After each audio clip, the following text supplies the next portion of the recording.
Estas son cosas que tienes que saber acerca de los miomas. Como número 1, el mioma va a ser un tumor benigno que va a estar conformado principalmente por fibras musculares lisas del propio útero. Como número 2, el mioma va a ser el tumor benigno más frecuente en el tracto genital femenino, además de ser el tumor benigno más frecuente en mujeres. Como número 3, aproximadamente el 90% de estos miomas se presentarán en una edad de entre 35 a 54 años y la mayoría de las ocasiones estos miomas van a ser múltiples. Dentro de los factores de riesgo para desarrollar miomas va a ser una edad entre los 20 a los 70 años, pero ya comentamos que la mayor incidencia va a estar entre los 35 a los 54 años de edad. También otro factor de riesgo es haber iniciado con la menstruación a una edad temprana o haber tenido una menopausia tardía. Otro factor de riesgo son los tumores ováricos productores de estrógenos. Pero además de esto, hay alimentos que son factores de riesgo para desarrollar miomas, como el consumo de lácteo, las carnes rojas, alimentos con alto índice glicémico o el consumo de cerveza. Estos miomas se van a nombrar dependiendo de su localización y vamos a tener miomas subserosos, intramurales y submucosos. En el caso de los subserosos, hay que recordar que el útero está recubierto por una membrana que se conoce como peritoneo visceral. Si el mioma crece por debajo de esta membrana de peritoneo visceral, se va a conocer como mioma subseroso. Si el mioma crece en la porción central del miometrio, recordemos que el miometrio es la porción muscular del útero, si el mioma crece en esta porción central del miometrio, se va a conocer como mioma intramural.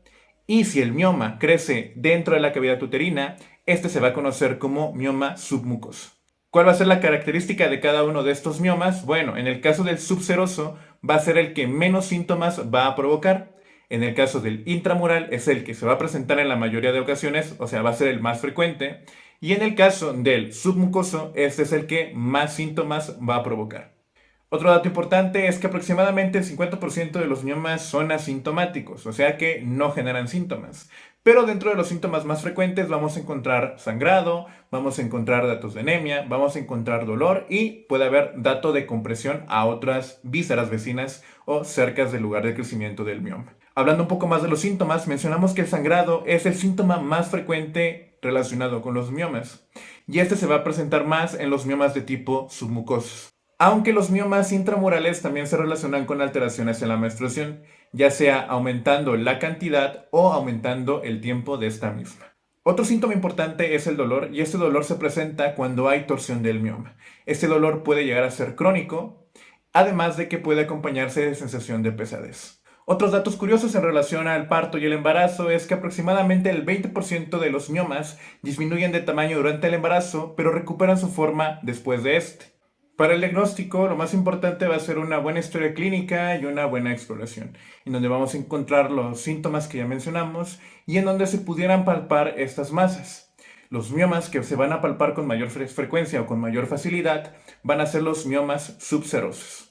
Otros estudios complementarios que pudiéramos utilizar para complementar nuestro diagnóstico tendríamos el ultrasonido transvaginal, que de hecho va a ser el más útil para apoyar el diagnóstico, pero en caso de que este no sea concluyente, podríamos utilizar una histeroscopía. En caso de que la histeroscopía no fuera concluyente, podríamos utilizar una resonancia magnética. El tratamiento va a variar y el tratamiento puede llegar a ser expectante, o sea, realizar únicamente vigilancias periódicas cada 6 meses a cada año, y esto en caso de miomas pequeños, miomas que no generen síntomas y miomas que se presenten durante el embarazo. Dentro del tratamiento médico tenemos a los medicamentos conocidos como análogos de la hormona liberadora de gonadotropina. Estos tienen la ventaja de que disminuyen el tamaño del mioma, pero una vez suspendido el tratamiento, el mioma regresará a su forma original. Dentro de los medicamentos que podemos utilizar para disminuir el sangrado, encontramos a los antiinflamatorios no esteroideos y a los antifibrinolíticos. Dentro del tratamiento quirúrgico tenemos dos opciones, un tratamiento conservador y un tratamiento radical. El tratamiento conservador se realizará en pacientes jóvenes que aún quieran tener hijos, se va a realizar en pacientes que sean muy sintomáticas y en miomas que tengan un tamaño mayor a 6 centímetros. El tratamiento quirúrgico radical y definitivo para los miomas será la histerectomía, que consiste en retirar el útero.